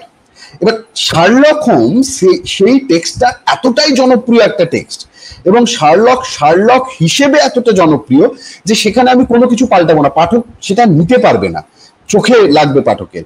ওই জন্য শার্লক হোমস বা ওয়াটসন বা তাদের যে প্রতিবেশের কথা আছে সেগুলো আমরা সেরকমই রাখবো, পাঠক সেইভাবেই পেতে চাইবে, ফলে এখানে ডেভিয়েশনের প্রশ্ন আসছে না। এবার মুশকিলটা কোন জায়গাটায় ঘটে, ধরা যাক আমি আইসল্যান্ডের একটা টেক্সটকে অনুবাদ করব। এই যে আইসল্যান্ডের একটা টেক্সটকে অনুবাদ করব, সেই অনুবাদের ক্ষেত্রে আমি নানা রকম ডোমেস্টিকেশন বা বাংলায় অনুবাদ করতে গেলে তার বঙ্গীকরণ করতে পারি, করা প্রয়োজন হতে পারে। তাদের পাঠকের কিন্তু কোনো সমস্যা হবে না, কারণ পাঠক আইসল্যান্ড সম্বন্ধে কিছু জানেই না, রাইট? কিন্তু পাঠক ইংল্যান্ড সম্বন্ধে অনেক কিছু জানে। ফলত কোন ফরেন ল্যান্ডের বই আমি অনুবাদ করছি তার উপর নির্ভর করবে আমার অনুবাদের স্ট্র্যাটেজি কি হবে। আমার এক্সিস্টিং পাঠক, মানে আমরা যখন অনুবাদ করছি তখন সবসময় আমরা পাঠককে কল্পনা করি, আমরা জানি যে কে আমার পাঠক, কার জন্য আমি অনুবাদ করছি, রাইট? এবং সেইটা ভেবেই আমরা একটা টেক্সট কি ধরনের হবে সেটা আমরা ঠিক করি। এবার ইংল্যান্ড সম্বন্ধে আমরা সবাই জানি, তার কারণ এত বছরের উপনিবেশের ইতিহাস, ফলত আমরা, এবং ইংরেজি সাহিত্য ঘরে ঘরে যেহেতু পড়ানো হয়, যে আমরা তো আর কোনো সাহিত্যের জন্য এত টাকা খরচ করি না যত টাকা সরকারি স্তরে ইংরেজি পড়ানোর জন্য খরচ করা হয়। ফলত ইংল্যান্ডের একটা টেক্সটকে যেমন আছে সেই স্থান, কাল, পাত্র, বিশেষ্য এবং সাংস্কৃতিক শব্দ, সাংস্কৃতিক পরিভাষা, সেই সমস্ত কিছু রেখে আমি অনুবাদ করতে পারি, ডেভিয়েশনের কোনো জায়গা নেই। এবং আর একটা বিষয় হচ্ছে যে আজকে গুগলের যুগে এই ইন্টারনেট এতটা রিসোর্সফুল হয়ে গেছে আর কি শেষ কিছু বছরেও, যে আমার একটা অপরিচিত কোনো শব্দ বা কোনো জিনিস আমি যদি পাই আমার টেক্সটের মধ্যে, তাহলে সেটার অর্থ কি আমি গুগল করে জেনে নিতে পারবো, রাইট? মুশকিলটা হচ্ছে এবার আমি মালয়েশিয়ার কোনো একটা সাহিত্য, মালয়েশিয়ার রূপকথা আমি পড়ছি বাংলা অনুবাদে, এক্ষেত্রে সমস্যা যেটা হবে, মালয়েশিয়া সম্বন্ধে এমনি কম জানি, আর মালয়েশিয়া সম্বন্ধে গুগলে ইনফরমেশনও কম পাবো। তখন অনুবাদক কি করবেন? তখন অনুবাদককে এনসাইক্লোপিডিয়া ইত্যাদি এগুলোর সাহায্য নিতে হয়, এবং অনুবাদককে চেষ্টা করতে হয় যতটা সম্ভব ডোমেস্টিকেশন করা, বঙ্গীকরণ করা। যদি বাঙালি পাঠকের জন্য তিনি অনুবাদ করেন, তার বঙ্গীকরণের দরকার হয়। কিন্তু হ্যারি পটার অনুবাদ করতে গেলে সেটা দরকার হবে না, নর্থ আমেরিকান কোনো লিটারেচার অনুবাদ করতে গেলে সেটা দরকার হবে না, কিন্তু লাতিন আমেরিকান লিটারেচার অনুবাদ করতে গেলে আবার দরকার হবে। কিন্তু নর্থ আমেরিকান লিটারেচার যেমন ভাবে আছে তেমন ভাবেই আমি বাংলায় অনুবাদ করতে পারি, ইংরেজি, ফরাসি বা জার্মান সাহিত্য যেমন ভাবে আছে আমি তেমন ভাবেই বাংলায় অনুবাদ করতে পারি। কিন্তু অন্য অপরিচিত যে ভৌগোলিক রাজনৈতিক এলাকা আর কি, জিওপলিটিক্যাল সাইট রয়েছে, সেইগুলো থেকে অনুবাদ করার ক্ষেত্রে, ফিকশন অনুবাদ করার ক্ষেত্রেও কিন্তু আমাদের একটা বড় ডেভিয়েশন ঘটে বা বড় ডেভিয়েশন ঘটানোর প্রয়োজন হয়, এইটা একটা ব্যাপার রয়েছে আর কি। হ্যাঁ, এই বিষয়ে আমার আর একটা জিনিস, আমি ছোটবেলায় সবাই টিনটিন অ্যাস্টেরিক্স পড়েছে, ওগুলো অনুবাদ, এবং আমার যেটা মনে হয়, আমি তো পড়ি না, অরিজিনাল টেক্সট আমি পড়ি না, আমি পুরোপুরি বাংলাতেই পড়েছি, তাতে যে ফর এক্সাম্পল ক্যাপ্টেন হ্যাডকের যে গালিগালাজগুলো, সেগুলো নিশ্চয়ই অন্য একটা ভাষাতে ছিল, সেটাকে পুরোপুরি তুই যেটা বলছিস বঙ্গীকরণ করা হয়েছে আর কি, কোটি কোটি নীলপোড়া ফোসকা ইত্যাদি ইত্যাদি, যাই হোক, যেগুলো আমাদের এতে। তো এই অনুবাদ করতে গেলে এই অন্য যে ভাষা থেকে আমি অনুবাদ করছি সেই ভাষাটা কতটা ভালোভাবে জানার দরকার। মানে আমি আর একটা করতে, তুই যেটা বললি যে একটা ইন্টারমিডিয়েট কোনো ভাষা থেকে আমি তুললাম, যেটা আমি জানি হয়তো ইংরেজি থেকে, মোস্টলি ইংরেজি থেকে তুললাম, কিন্তু সেই ইংরেজিতে থেকে তুলতে গিয়ে কি কোনো ডেভিয়েশন ঘটে যেতে পারে না? অরিজিনাল ভাষাটা জানাই আর কি শ্রেয়। এইটা খুব গুরুত্বপূর্ণ প্রশ্ন। টিনটিন আমারও খুব আগ্রহের জায়গা, কারণ টিনটিনের অনুবাদ চর্চার ক্ষেত্রে খুব গুরুত্বপূর্ণ একটা বিষয়, খুব ক্লাসিক এক্সাম্পল। এখানে বিষয়টা হচ্ছে যে মূল ভাষাটা তো সবসময় খুবই ভালো জানা দরকার, কারণ মূল ভাষার মধ্যে যে প্রত্যেকটা ভাষার তো প্রচুর লেয়ার থাকে। যেমন একটা অনুবাদ, খুব বিখ্যাত একজন অনুবাদক বাংলা থেকে ইংরেজিতে করার সময় একটু ভুল করে ফেলেছিলেন। একটা গল্পে ছিল মালদার পাটি। মালদার পাটি মানে হচ্ছে, গল্পে বলা হয়েছে যার কাছে টাকা আছে, মালদার লোক যেমন বলা হয়, কিন্তু অনুবাদক ভেবেছেন যে সে মালদার জেলার লোক, রাইট? ফলত কি হয়, যে কোনো ভাষার মধ্যে প্রচুর নুয়ান্সেন্স থাকে আর কি। ওই জন্য মূল ভাষাটা খুব ভালো জানা দরকার। কিন্তু অনুবাদ করতে গিয়ে আমার যেটা মনে হয়েছে, মূল ভাষার থেকেও আমি যে ভাষায় অনুবাদ করব সেটা আরো বেশি ভালো জানা দরকার। কেন জানা দরকার? কারণ শেষ অবধি আমি অনুবাদ করছি যে ভাষায়, সে ভাষার পাঠকের জন্য। ফলত সেইখানে আমার ভালো মাস্টারি থাকতে হবে আর কি, স্কিল ভালো থাকতে হবে, না হলে খুব মুশকিল আর কি। তার কারণ অনুবাদ করার পর পাঠক যখন সেই অনুবাদটা পড়বেন, পাঠকের কাছে কিন্তু মূল বইটাই কি ছিল না ছিল এইসবের কোনো অস্তিত্ব নেই। তার কাছে মূল বইটা ওই অনুবাদের মধ্যে দিয়ে অনুবাদ হিসেবেই তার কাছে এসেছে, ফলত সেটাই তার কাছে মূল বই, তার কাছে মূল ভাষার বইয়ের আর কোনো অস্তিত্ব নেই। টিনটিনের ক্ষেত্রে যেটা হয়েছে, টিনটিনের অনুবাদ, টিনটিন ফরাসিতে লেখা, হারজের কমিক্স, কিন্তু বাংলায় টিনটিন অনুবাদ করা হয়েছে ফরাসি থেকে নয়, ইংরেজি থেকে। এবং সেই অনুবাদ যার নেতৃত্বে হচ্ছে, তিনি অত্যন্ত দক্ষ একজন ভাষা সচেতন মানুষ এবং খুব বড় কবি, নীরেন্দ্রনাথ চক্রবর্তী। এই অনুবাদের কাজ অনেকে করছেন, কিন্তু মূল দায়িত্বে, প্রজেক্টের দায়িত্বে নীরেন্দ্রনাথ চক্রবর্তী ছিলেন। এবার বিষয়টা হচ্ছে, টিনটিনের অনুবাদ চমৎকার অনুবাদ। কেন চমৎকার অনুবাদ? তার কারণ হচ্ছে, শেষ অব্দি কমিক্সের মধ্যে তো একটা মজা থাকে, এবং সেটা শিশু পাঠ্য। কমিক্সের মধ্যে রাজনীতিও থাকে, কিন্তু কমিক্সের মধ্যে একটা মজাও থাকে। কারণ টিনটিনের মধ্যে দিয়ে আমরা রেস, কালো মানুষদের যেভাবে দেখানো হচ্ছে ইত্যাদি, হ্যাঁ, মানে হার্জের মধ্যে যে একটা রেসিজম ছিল, সাদা কালোর ডিফারেন্স যে উনি খুবই তার মাথার মধ্যে ছিল, সেটা থাকা স্বাভাবিকও 20 শতকের শুরুর দিকে একেবারে, তো সেটা স্বাভাবিকও। কিন্তু সেটা যে ছিল সেটাও কমিক্সের মধ্যে দিয়ে আমরা বুঝতে পারি, কিন্তু প্রাথমিকভাবে আমরা একটা মজা পাই যখন ছোটবেলায় আমরা শৈশবে বা কৈশোরে পড়ি। তাহলে কমিক্স অনুবাদের ক্ষেত্রে মূল লক্ষ্যটা কি? যে আমি বাংলায় অনুবাদ করছি বাঙালি পাঠকের জন্য, এবং বাঙালি পাঠককে মজা দিতে হবে। যিনি অনুবাদটা করছেন তাকে তাহলে বাংলা মজার ভাষাটা জানতে হবে। এই বাংলার মজার ভাষা কি দিয়ে তৈরি হয়েছে? সুকুমার রায় দিয়ে তৈরি হয়েছে, লীলা মজুমদার দিয়ে তৈরি হয়েছে, অবন ঠাকুর দিয়ে তৈরি হয়েছে, রবীন্দ্রনাথ দিয়ে অনেকটা তৈরি হয়েছে, হ্যাঁ, বা যক্ষেরদন, হিরেমানিক, নানা রকম লেখা, বা গোপাল ভাঁড়ের চুটকি, সেই ছোট ছোট গল্পগুলো দিয়ে তৈরি হয়েছে, বা নারায়ণ দেবনাথের হাদা ভোদা, নন্টে ফন্টে ইত্যাদি দিয়ে তৈরি হয়েছে, মজার ভাষা তৈরি হয়েছে। তাহলে টিনটিন অনুবাদ যিনি করবেন তাকে এই মজার ভাষা সম্বন্ধে সচেতন থাকতে হবে। মূল চরিত্রগুলোর নাম এক রাখা হলো, টিনটিন, ক্যাপ্টেন হ্যাডক ইত্যাদি ইত্যাদি, এইগুলো রাখা হলো একই। কেন রাখা হলো এগুলো এক? না হলে ভিজুয়ালের সঙ্গে ওই প্রপার নাউন গুলোকে পাঠক মেলাতে পারবে না, তাই না? কারণ টিনটিনের নাম যদি মানে পাগলা দাশু টাইপের কিছু একটা হয়ে যায়, তাহলে ওই চেহারার সঙ্গে মেলানো যাবে না।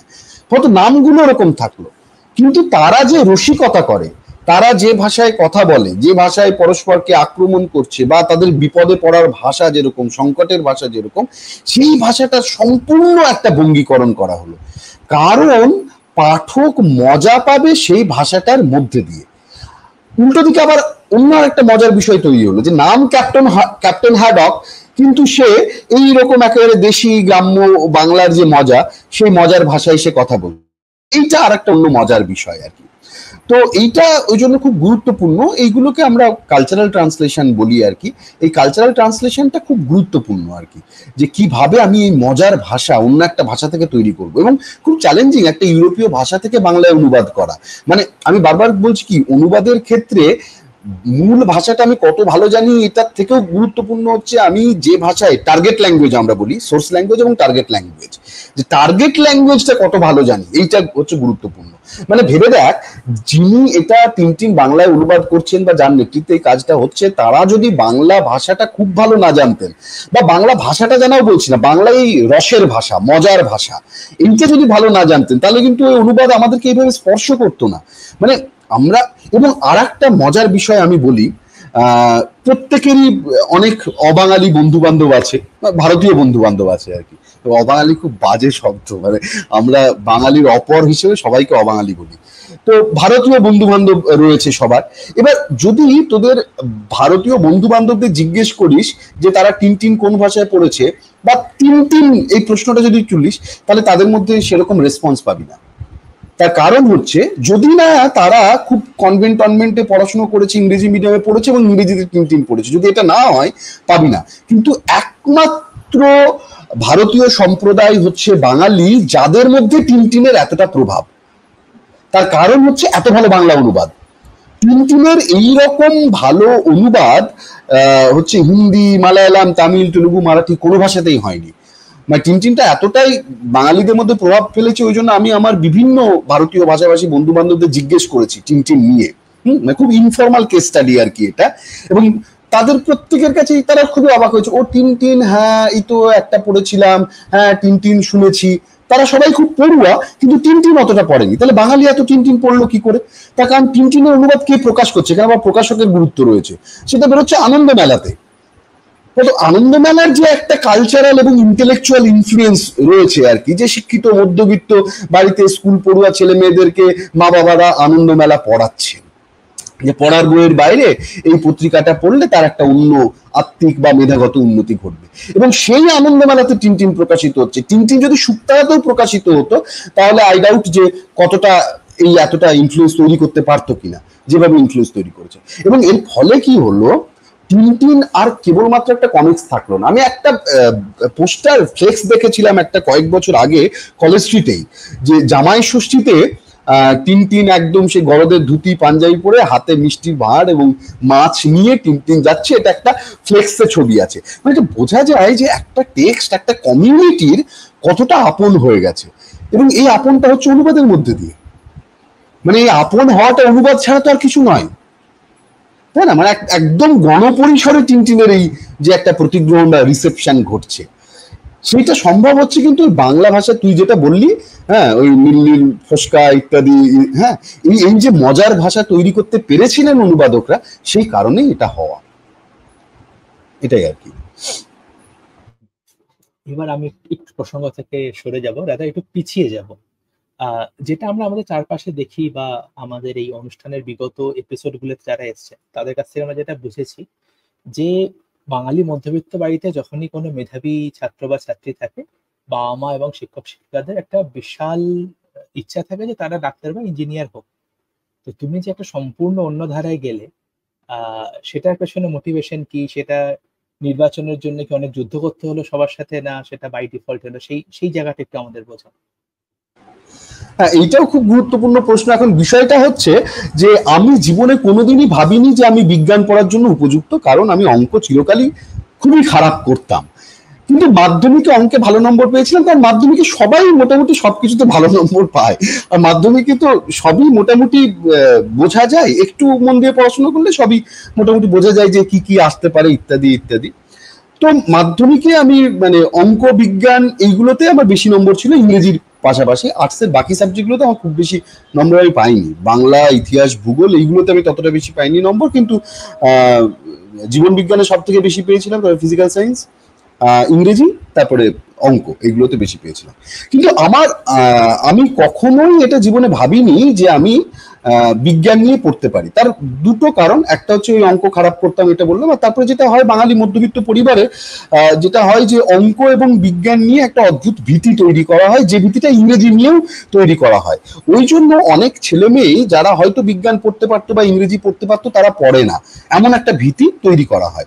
কিন্তু বিজ্ঞানের প্রতি আমার আকর্ষণ ছিল, কিন্তু আমি নিজেকে যোগ্য মনে করিনি বিজ্ঞান পড়ার জন্য। কিন্তু আমি মাধ্যমিকে যে নম্বর পেয়েছিলাম, সেই নম্বর পেয়ে বিজ্ঞান পাওয়া যায়, এবং তার থেকে অনেক কম নম্বর পেয়ে আমার অনেক বন্ধু বান্ধব বিজ্ঞান পড়েছে বা সফলভাবে বিজ্ঞান নিয়ে পরবর্তীকালেও তারা পড়াশুনো করেছে। আমার বরাবরই আগ্রহের বিষয় ছিল সাহিত্য, সেটা খুব ছোটবেলা থেকেই সাহিত্য আমার আগ্রহের বিষয় ছিল, এবং আমি যেহেতু নানা রকম সাংস্কৃতিক অনুষ্ঠানের সঙ্গে যুক্ত ছিলাম, সৌমাল্যও ছিল, সৌমাল্য ভীষণভাবে বিবিধ রকম সাংস্কৃতিক অনুষ্ঠান এবং প্রতিযোগিতা ইত্যাদি ছোটবেলা থেকেই করেছে। তো স্কুল থেকেই আমরা করতাম আর কি, 5 থেকে আমরা একসাথে পড়েছি। তো সেইটার কারণেও আমার একটা সাহিত্যের প্রতি আগ্রহ তৈরি হয়। আর আমাকে ওই বললাম যে আমি মাধ্যমিকে যে নম্বরটা পেয়েছিলাম, সেই নম্বর পেয়ে সাধারণত সবাই বিজ্ঞানী পড়ে, অন্তত আমাদের মফস্বলের দিকে তো বটেই।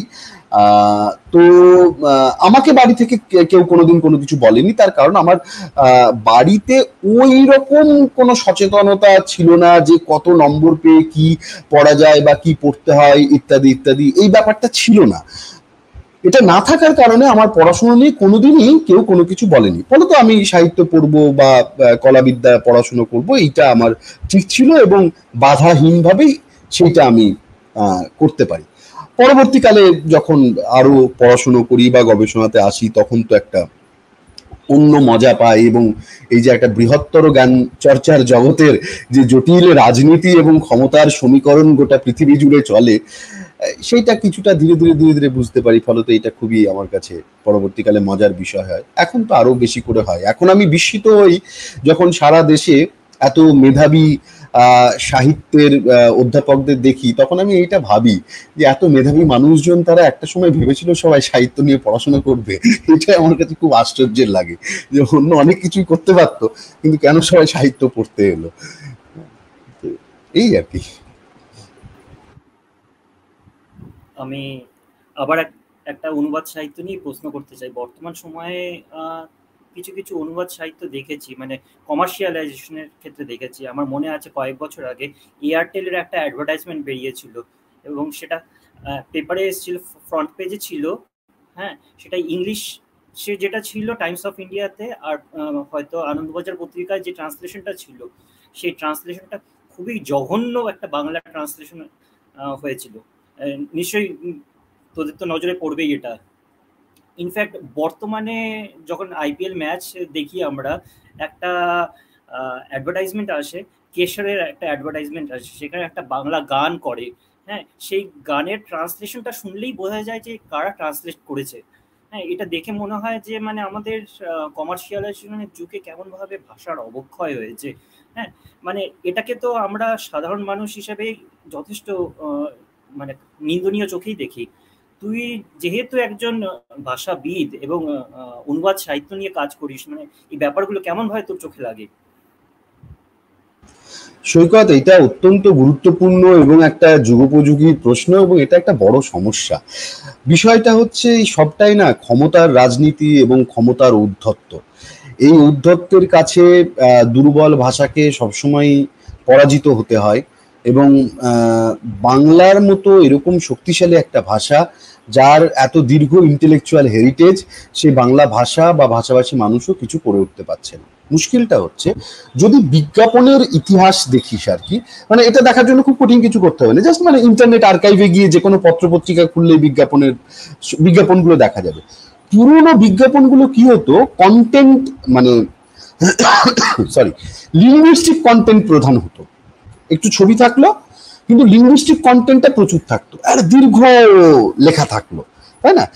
বিশেষত এয়ার ইন্ডিয়ার অ্যাড গুলো যদি দেখিস, হ্যাঁ, এয়ার ইন্ডিয়া কি চমৎকার সব বিজ্ঞাপন করতো। যে ডেস্টিনেশন ল্যান্ডে এয়ার ইন্ডিয়ার ফ্লাইট যাবে, সেই ডেস্টিনেশন ল্যান্ড সম্বন্ধে একটা পরিচিতি দেওয়া হতো, এবং এয়ার ইন্ডিয়ার ওই যে লোগো, ওই যে ভদ্রলোক পাগড়ি পরে যে একটা এয়ার ইন্ডিয়া হ্যাঁ থাকতো আগে আর কি, তাকে সেই দেশের বা সেই সাংস্কৃতিক অঞ্চলের পোশাক ইত্যাদি পরানো হতো। এতটা পরিশ্রম করা হতো বিজ্ঞাপনের পিছনে। আজকের বিজ্ঞাপন কেমন হয়ে গেছে, মূলত ভিজুয়াল প্রধান, লিঙ্গুইস্টিক কন্টেন্ট কমে গেছে, দেখবি ভিজুয়ালটা খুব বেশি হয়ে গেছে। দেখবি আমাদের ছোটবেলাতেও আমরা যে অ্যাড গুলো দেখেছি, সেই অ্যাডে কত কথা থাকতো, কত কথা বলা হতো, কিন্তু এখনকার বিজ্ঞাপনগুলোতে ভিজুয়ালটা মূল হয়ে গেছে।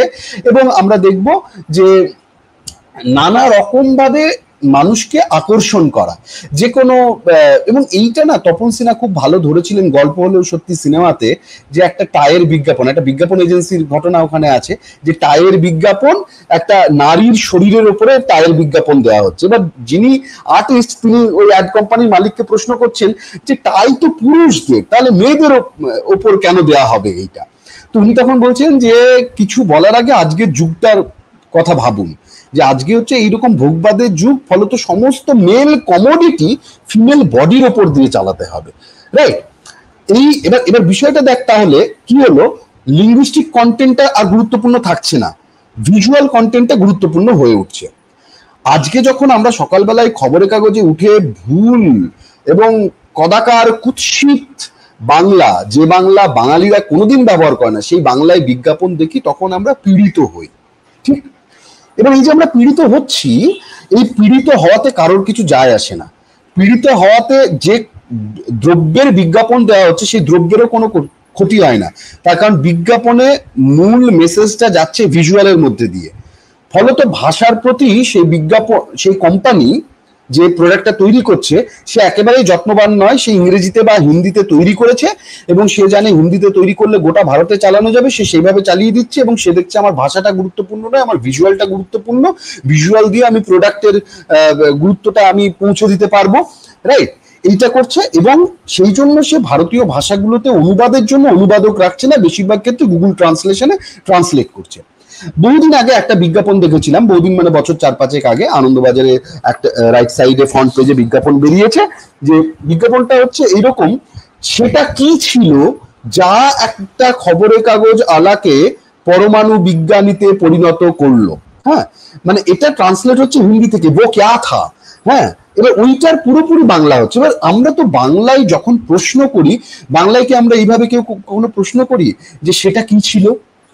এই দিয়ে প্রশ্ন করি না। এবার প্রশ্ন হচ্ছে যে এটা কি গ্রামাটিক্যালি ভুল বাংলা? না, গ্রামাটিক্যালি ভুল বাংলা নয়, কিন্তু বাঙালি মানে ভাষা তো শুধু গ্রামার নয়, ভাষা হচ্ছে প্রয়োগ, তাই না? ভাষা হচ্ছে সাংস্কৃতিক সামাজিক প্রয়োগ, ফলত গ্রামার দিয়ে তো সবসময় ভাষা হয় না।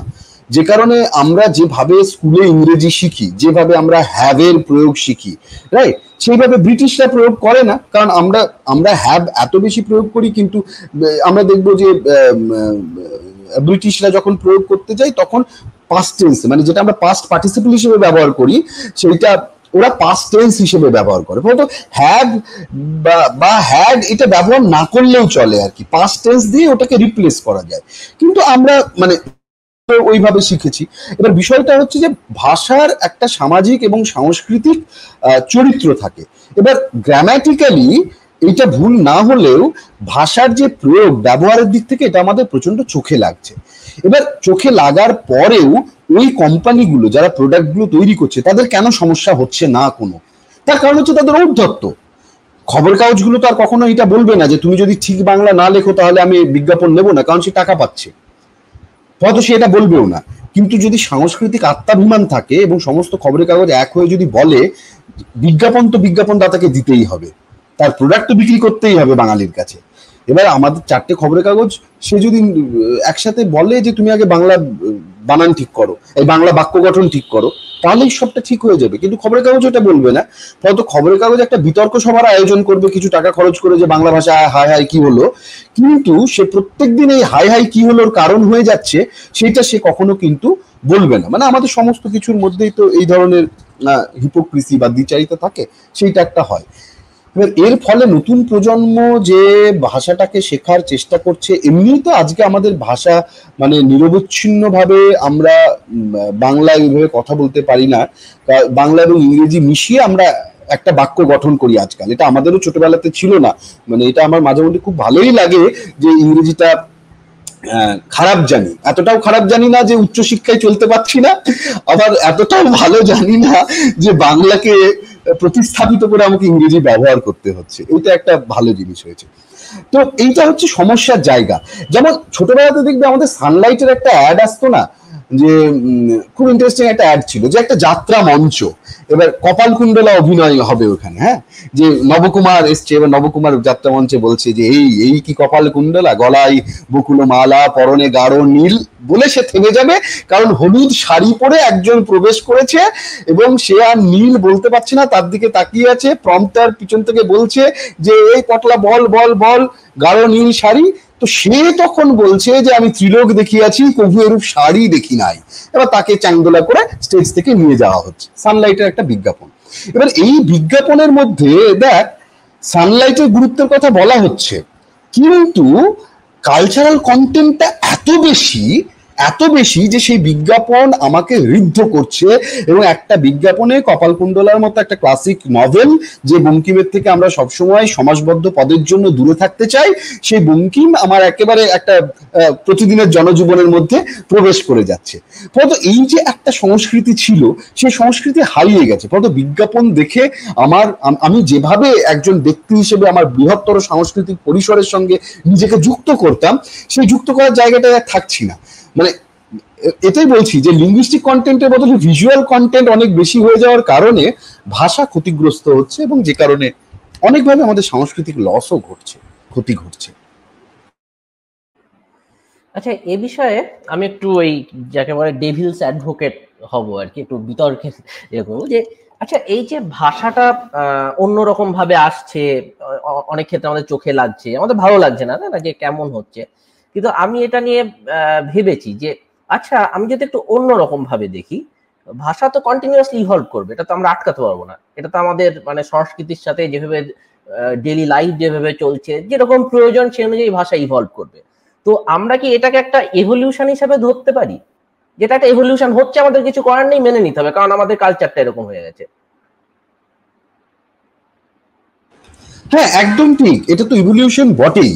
কিন্তু মুশকিলটা হচ্ছে ইভলিউশনের সাক্ষী যারা থাকে, মানে যারা ওই সন্ধিক্ষণে থাকে, তাদের সবসময় সমস্যা হয়, তারা সবসময় অভিযোগ করবে।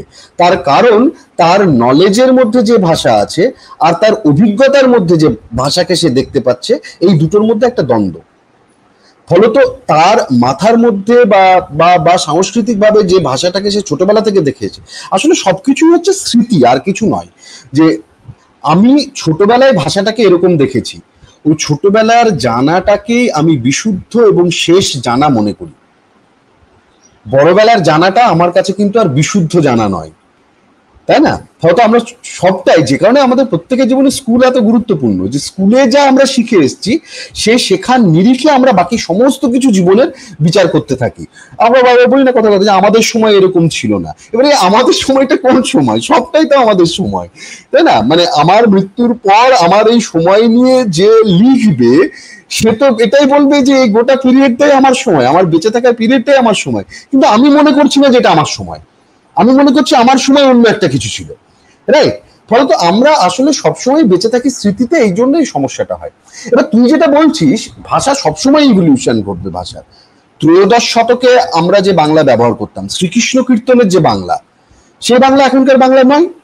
এবার সেটা যদি আমি মেনে নিতে পারি, তাহলে আজকে যখন বাংলার এই পরিবর্তন হচ্ছে, তখন আমি মেনে নিতে পারবো না কেন?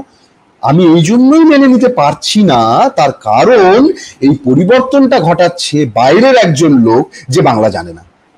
সমস্যাটা হচ্ছে এই কারণে, রাইট? মানে এই পরিবর্তনটা আসলে বাইরে থেকে চাপিয়ে দেওয়া হচ্ছে, এইটা হয়ে যাচ্ছে সমস্যাটা। যে প্রত্যেকদিন খবরের কাগজে যে বাক্য ব্যবহার করা হচ্ছে, খবরের কাগজের বিজ্ঞাপনে, আমি জানি বাংলায় আমি অন্যরকম বাক্য ব্যবহার করি, তাহলে কোনো একটা শক্তি আসছে, এসে বলছে যে আমি ৭৫ লক্ষ মানুষের কাছে তোমার ব্যবহার করা বাংলা বাক্যটা পৌঁছবো না, আমার যেটা বাংলা বাক্য মনে হচ্ছে সেইটা আমি পৌঁছবো। আমাদের সমস্যা হচ্ছে আসলে এই জায়গাটাতে, এই ক্ষমতার দৈরথে এসে আমরা আমাদের রিপ্রেজেন্টেশন বা প্রতিনিধিত্বের জায়গায় পিছিয়ে পড়ছি বলে আমাদের মেনে নিতে সমস্যা হচ্ছে, আর কিছুই নয়। এটাকে আমরা এইভাবে আটকাতেও পারবো না। না আমি হ্যাঁ সেইটা কি মানে আমাদের বিভিন্ন ক্ষেত্রে দৈনতাও কে জন্য দায়ী নয়, মানে বিভিন্ন ক্ষেত্রে, কারণ আজকে বাঙালি ছেলে বাধ্য হচ্ছে হিন্দিকে আপন করে, তো অন্য একটা স্টেটে গিয়ে তাই কাজ করতে হচ্ছে, কদিন পর হয়তো সাউথ ইন্ডিয়ান ল্যাঙ্গুয়েজও শিখতে বাধ্য হবে। সাউথ ইন্ডিয়াতে যেভাবে আস্তে আস্তে কর্মসংস্থান বাড়ছে এবং মানে অনেকটাই বেড়ে গেছে, হয়তো কদিন পর সাউথ ইন্ডিয়ান ল্যাঙ্গুয়েজে শিখতে হবে। আমরা লার্জলি শিখিনি কারণ ছোটবেলায় আমাদের হিন্দি টেলিভিশনের মাধ্যমে হিন্দিটাকে দেখানো হয়েছে, সাউথ ইন্ডিয়ান ল্যাঙ্গুয়েজ আমরা পরিচিত ছিলাম না। তো সেইটা কি বাংলার সামগ্রিক দৈনতার জন্যই কি এটা ঘটছে না? মানে ওটা সুযোগ পাচ্ছে, তুই যেটা বলছিস অপর পক্ষ, যদি আমরা ধরে নিই অপর পক্ষ হিসাবে, তারা যে সুযোগ পাচ্ছে সেটা আমরাও খানিকটা দায়ী, সেইটা নয় কি? নিশ্চয়ই আমরা দায়ী তো বটেই। এবার বিষয়টা হচ্ছে দেখ, কোনো ভাষা শেখাতে না সমস্যা নেই, মুশকিলটা হচ্ছে সমস্যাটা কোন জায়গায় হয়, ক্ষমতা ভাষাকে কিভাবে প্রয়োগ করছে সেইটা নিয়ে। আমি একেবারে হিন্দি বিরোধী নই, বরঞ্চ আমি ভীষণভাবে হিন্দির পক্ষে। কারণ মানে দেশের বিভিন্ন জায়গায় ঘুরতে গিয়ে দেখেছি হিন্দি এমন একটা স্বাচ্ছন্দ্য দেয়, যে স্বাচ্ছন্দ্যে মানে হিন্দি খুব সহজাত লিঙ্গা ফ্রাঙ্কা, যোগাযোগের ভাষা হিসেবে হিন্দির মতো এত সহজ এবং সুন্দর ভাষা হয় না, যেটা দিয়ে ভারতের যে কোনো প্রান্তে আমি ঘুরতে পারি। ফলত ভাষা শেখা নিয়ে আমার কোনো আপত্তি নেই। মুশকিলটা যেটা হয়ে যাচ্ছে, ক্ষমতা ভাষাকে কিভাবে ব্যবহার করছে। কিছু বছর দুয়েক আগে উত্তর পূর্ব ভারতের কেন্দ্রীয় বিশ্ববিদ্যালয়গুলোতে অনেকগুলো অধ্যাপক পদ তৈরি করা হলো। সেই সমস্ত অধ্যাপক পদ তৈরি করা হলো হিন্দি ভাষার অধ্যাপক পদ। সমস্যাটা হচ্ছে এই জায়গাটাতে, হিন্দি ভাষা শেখানে অসুবিধা নেই, কিন্তু যখন ক্ষমতা এবং অর্থনৈতিক প্রয়োগ, যে যে অর্থ আসলে জনকল্যাণের জন্য ব্যবহার হবে তার যদি অসম ইয়ে হয়, ভাগাভাগি হয়, তাহলে আমাদের অসুবিধা হবে। অসুবিধার জায়গা এইটা। আজকে মালায়ালাম শিখতে কোনো অসুবিধা নেই, তামিল তেলুগু শিখতে, হিন্দি শিখতে কোনো অসুবিধা নেই, শেখানো হোক না, তাতে কোনো সমস্যা নেই। একটা ভাষা মানে তো আসলে একটা বড় এপিস্টেমোলজি ভাষার মধ্যে ধরা থাকে।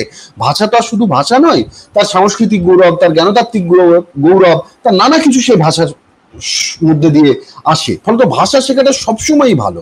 যত ভাষা শিখবো তত আমরা এগিয়ে থাকবো, কারণ আর একটা নতুন জ্ঞানের দুনিয়া আমাদের কাছে খুলে যাবে। মুশকিলটা হচ্ছে ক্ষমতা যখন একটা ভাষাকে আর একটা ভাষার উপর চাপিয়ে দিচ্ছে, আপত্তিটা তৈরি হচ্ছে সেই জায়গাটাতে। কিন্তু আজকের এই তুই যেটা বললি আর কি, যে পরিমাণ ইন্টারনাল মাইগ্রেশন ঘটে, যে পরিমাণ কসমোপলিটান হয়ে উঠছে বিভিন্ন জিও কালচারাল স্পেস, ফলত একটা মিশ্র ভাষা তৈরি হবে। কিন্তু সেই মিশ্র ভাষা তৈরি হলেও সেটা মানুষের নিজের প্রয়োজনে মানুষ নিজে তৈরি করবে।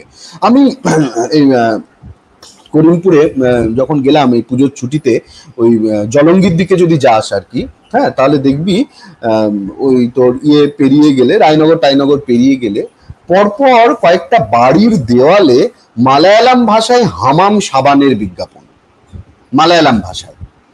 এবার আমি তো অবাক হয়ে গেলাম, মালায়ালাম ভাষায় হামাম সাবান বিজ্ঞাপন, এখানে কে মালায়ালাম ভাষা বুঝে হামাম সাবান কিনবে, রাইট? এটা দেখে লোকে কিনবে না।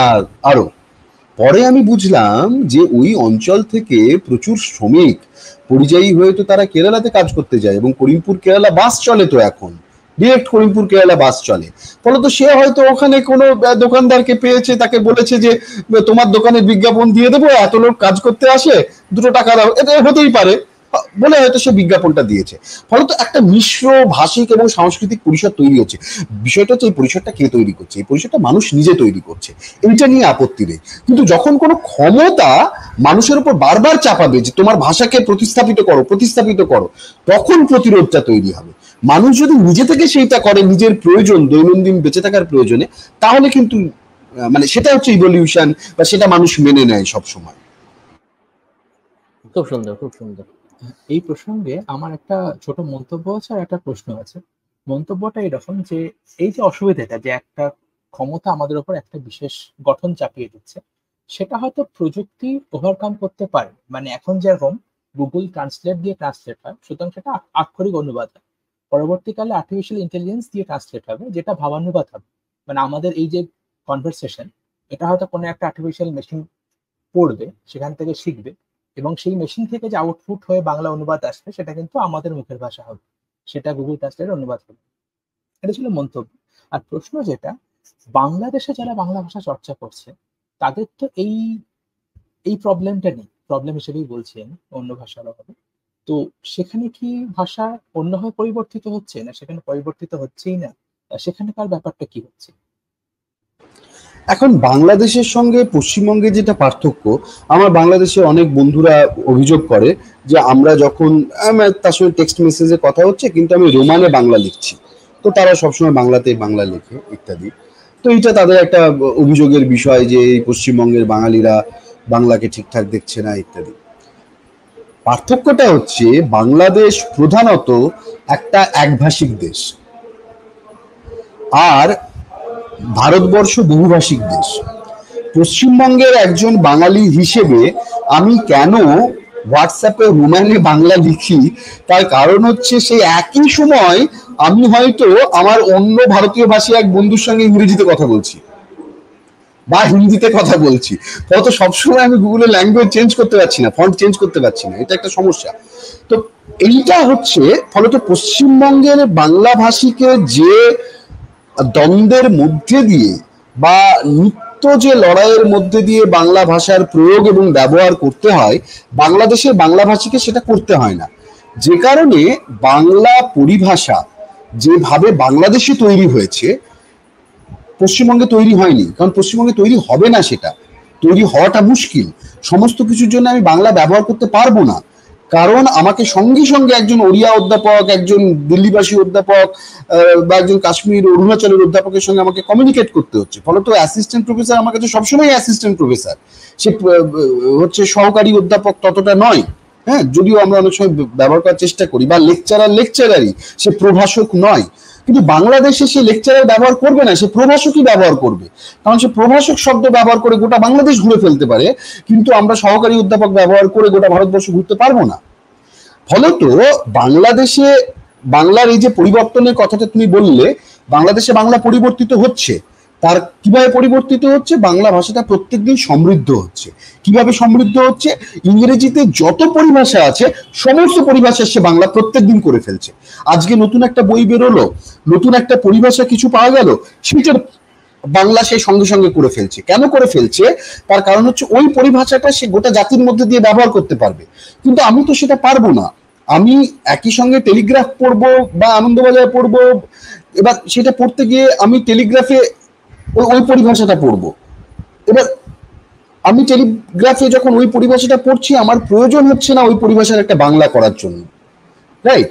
এবং বাংলা করতে গেলে সেইটা লোকে ব্যবহার করতে পারবে না, কারণ ইংরেজিতে সবসময় আমাদের মধ্যে বা অন্য ভাষার পরিভাষাটা আমাদের মধ্যে বেশি করে থেকে যাবে। তার কারণ সেই পরিভাষাটা দিয়ে আমি অন্য ভারতীয়র সঙ্গে যোগাযোগ করব। এই দমদম স্টেশন যখন পেরিয়ে আসি, তখন দেখি ট্রেন ছাড়লেই ডান দিকে লেখা থাকে বরিষ্ঠ বাস্তুকার অনুভাগ।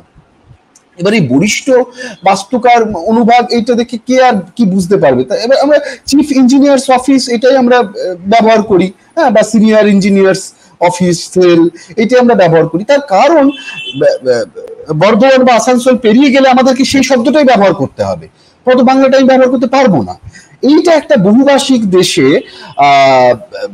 যারা প্রান্তের ভাষা বা জাতীয় স্তরে ক্ষমতার ভাষা নয়, তাদের এই সমস্যাগুলো আছে। এই সমস্যাগুলো নিয়ে আমাদেরকে চলতে হয়, যে কারণে বাংলাদেশের যে সুবিধা আছে বাংলার ক্ষেত্রে, আমাদের সেই সুবিধাটা নেই।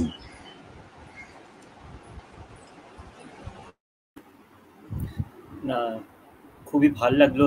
ইনফ্যাক্ট আমার একটা পুরোনো দিনের কথা মনে পড়লো। তখন আমি পিএইচডি করতাম, এসএন বোসে পিএইচডি করছি। তো আমাদের কিছু কোলাবোরেটর বাইরে থেকে এসেছে, তাকে নিয়ে আমি একটু ঘুরতে বেরিয়েছি।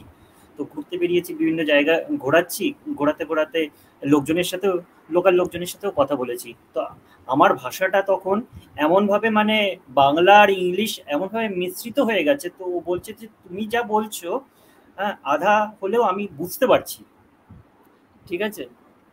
তো এই জিনিসটা আমি তখনই নোটিস করেছিলাম যে অলরেডি আমাদের ভাষা কেমনভাবে মডিফাই হচ্ছে। কিন্তু ক্ষমতায়ন যে ব্যাপারটা তুই আজ ইন্ট্রোডিউস করলি, সেই ব্যাপারটা সত্যি খুব ভালো লাগলো। এটা সত্যি আমরা দেখছি, এটা দেখছি, এবং আমার মনে হয় আগামী দিনে আরো বেশি আমাদের দেখতে হতে পারে এই জিনিসটা।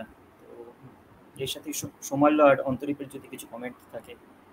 হ্যাঁ, না, আমার আরেকটা প্রশ্ন ছিল, অনুবাদ সাহিত্যে ফিরে যাই আবার। হ্যাঁ, বাংলা ভাষা নিয়ে কথা হলো, যে আমি ছোটবেলায় একটা গল্প পড়েছিলাম, doctor Jekyll and mister hide, খুব বিখ্যাত গল্প, তা বাংলা অনুবাদই পড়েছিলাম ছোটবেলায়। রিসেন্টলি আমি আর একটা বাংলা অনুবাদ পড়লাম, অন্য একটা বই থেকে পড়লাম।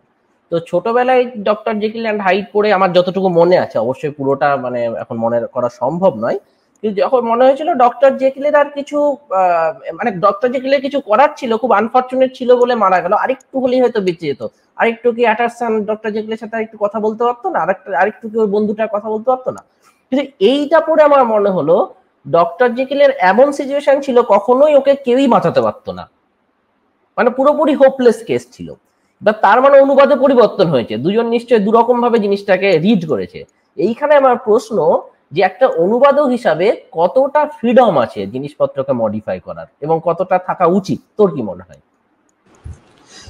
এখন বিষয়টা হচ্ছে যে দেখ, ফ্রিডম কতটা আছে বা কতটা উচিত, এর মানে সত্যি কোনো খুব প্রেসক্রাইবড মেথোডোলজি যে হয় বা নির্দেশিকা আছে এরকম নয়।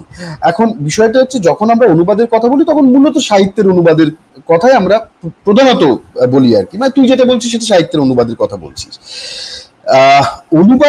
অনুবাদককে গাইডলাইন দেওয়া হয় টেকনিক্যাল ট্রান্সলেশনের জন্য। ধর কোনো রিলিজিয়াস টেক্সট কেউ ট্রান্সলেট করবে, সেখানে কেউ কোনো কিছু করতে পারবে না, মানে ওটা খুব সিরিয়াস একটা বিষয় হয়ে যাবে। বা ধর কোনো লিগ্যাল টেক্সট ট্রান্সলেট করা, পিনাল কোড ট্রান্সলেট করা হবে, কনস্টিটিউশন ট্রান্সলেট করা হবে, লয়ের বই ট্রান্সলেট করা হবে, তখন গাইডলাইন দেওয়া থাকবে। লিটারেচার ট্রান্সলেশনের ক্ষেত্রে গাইডলাইন দেওয়া থাকে না, কোনো গাইডলাইনই দেওয়া হয় না। কারণ লিটারেচার যেহেতু রিডিং এবং ইন্টারপ্রিটেশন, সবসময় রিডিং এবং ইন্টারপ্রিটেশন, এবং সেইখানেই মজা, একটা টেক্সটের বেঁচে থাকা হচ্ছে আসলে ইন্টারপ্রিটেশনের মধ্যে দিয়ে বেঁচে থাকা। একটা টেক্সটের উত্তর জন্ম তৈরি হয় ইন্টারপ্রিটেশনের মধ্যে দিয়ে, ওই জন্য ওইরকম কোনো গাইডলাইন দেওয়া হয় না। অনুবাদকের সবসময় স্বাধীনতা আছে। এবার বিষয়টা হচ্ছে অনুবাদক কার জন্য অনুবাদ করছেন তার উপর সমস্তটা নির্ভর করে। ধরো আমি একটা বই অনুবাদ করছি যেটা বিশ্ববিদ্যালয়ের পাঠ্য হবে, সেক্ষেত্রে আমি খুব বেশি স্বাধীনতা নিতে পারবো না। কিন্তু ধরো আমি একজন ক্রিয়েটিভ অথার, আমি ক্রিয়েটিভ অথার হিসেবে একটা ক্লাসিক আমি ট্রান্সলেট করছি এবং সেটা সাধারণ পাঠকের জন্য করছি আর কি, কোনো ক্লাসে পড়ানোর জন্য নয়, তাহলে সেক্ষেত্রে আমি প্রচুর স্বাধীনতা নিলাম, হ্যাঁ, সেক্ষেত্রে কোনো সমস্যা নেই। কিন্তু আমি ক্লাসে পড়ানোর জন্য কোনো বই অনুবাদ করছি, সেক্ষেত্রে খুব বেশি স্বাধীনতা আমি হয়তো নিতে পারবো না, কারণ আমি মূল বইটার কাছেই পৌঁছানোর চেষ্টা করছি বা পাঠককে পৌঁছে দেওয়ার চেষ্টা করছি। সেই জন্য নির্ভর করে যে আমার টার্গেট রিডারকে, আমার অভীষ্ট পাঠককে, তার উপর নির্ভর করবে অনুবাদক অনুবাদে কতটা স্বাধীনতা নেবেন, সেটা একটা ব্যাপার।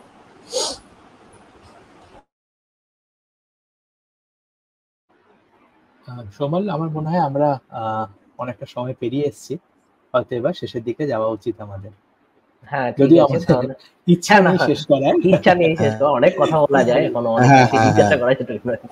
তো 1 ঘন্টা হয়ে গেছে। হ্যাঁ, আমরা যেটা মানে প্রত্যেকটা এপিসোডে এরকম হয়েছে যে মনে হয় যে আরো অনেক কথাই বলা যেত, আমরা হয়তো আবার তোকে ডাকবো পরবর্তীতে কোনো একটা সময়, বাকি কথাগুলো তখন হয়তো। নিশ্চয়ই নিশ্চয়ই নিশ্চয়ই নিশ্চয়ই। তো আজকে কথা বলে খুবই ভালো লাগলো। তাহলে আমারও খুব ভালো লাগলো, খুব সুন্দর আড্ডা হলো রোববার সকালে। হ্যাঁ, আড্ডা মারাটাই আমাদের উদ্দেশ্য ছিল যখন আমরা প্রথমবার কি জিনিসটা করি, যে তুমি যে এতটা সময় আমাদের জন্য বার করতে পেরেছো তার জন্য আমরা খুবই, তোমরা সবাই সময় বের করলে, এই সবাই মিলে আড্ডা দেওয়া গেল, ভালো ভালো লাগলো, আমারও খুব ভালো লাগলো, খুবই ভালো লাগলো।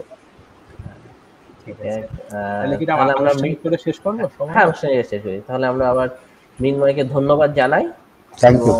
হ্যাঁ, এবং আশা করবো পরবর্তীতে আবার মৃন্ময়ের সাথে কথা হবে। আর যারা যারা শ্রোতারা বা দর্শকরা অনুষ্ঠানটা শেষ অবধি শুনবেন, তাদেরকে অনেক অনেক ধন্যবাদ। জানাবেন কেমন লাগলো আপনাদের। আমাদের বিগত এপিসোডগুলো যারা শুনেছেন, অনেকে আমাদের জানিয়েছেন তাদের ভালো লেগেছে, তাদেরকে অনেক অনেক থ্যাংক ইউ। আর বাকিরা জানাবেন কেমন লাগলো। থ্যাংক ইউ, ধন্যবাদ সবাইকে।